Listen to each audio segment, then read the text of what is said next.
The following story has been brought to you by StoriesToInspire.org. A month ago, Rav Shmuel Kamenetsky fell very sick. Rav Shmuel Kamenetsky is the leader of our generation, at least in America. Probably out of the 8.3 billion people, top five. Who am I to say? But, I could safely say it. But who am I to judge? He's one of the Gedolim. Got very sick. We all went to that good that we prayed for hours. And Baruch Hashem, he's hanging in there. And for the last few weeks, everybody's praying. And people want to go visit him, at least get a bracha of him, but there's security around. Don't even bother. You can't get within 10 blocks. Okay. That's where, I don't know, that's where he's somewhere. Okay. So we're davening. So Monday night I went to a wedding. My friend's son got married in New Jersey. I went with two friends to New Jersey. We're having a good time. And then they said, let's get another mitzvah. We got one mitzvah. Let's get another one. What's the next one?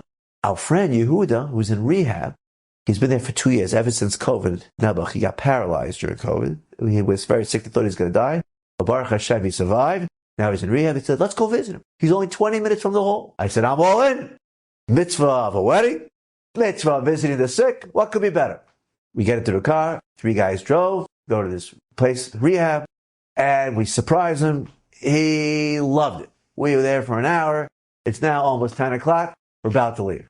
All of a sudden, we get a knock on the door. Some Jewish guy walks in. He says to us, you guys prayed?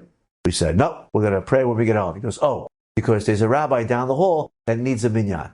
He needs to say Kaddish. It's his yard site. He needs a minyan. We need 3 more people. I said, we're all in. His mother was upstairs.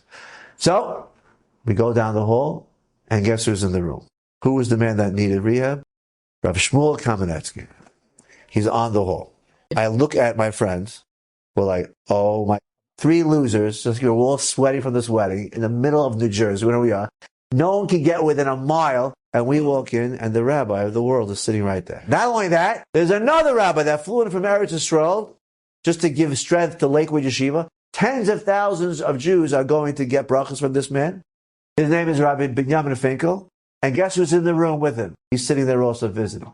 So it's me, my 2 friends, 2 of the holiest people in the world, 5 other guys, and we help them make a minyan. But terrifying, I start taking pictures. I start saying to my friends, they're like, oh my gosh, how did you get in? Who did you pay off? You paid off the security? What's going on? I said, I don't know what I'm doing here. I said, I'm just visiting. I'm finding out. Meanwhile, afterwards, the rabbi comes over to me and says, why don't you go over to the rabbi for a blessing? Go for a blessing.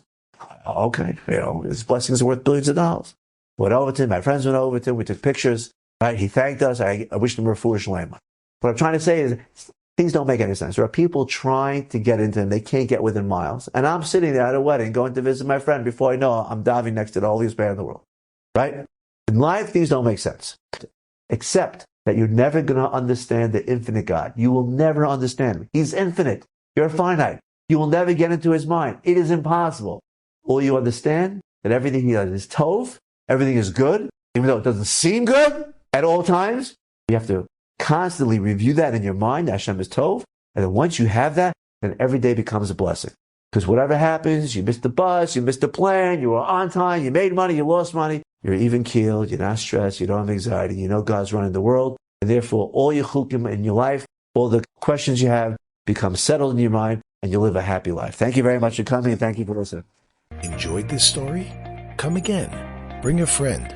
StoriesToInspire.org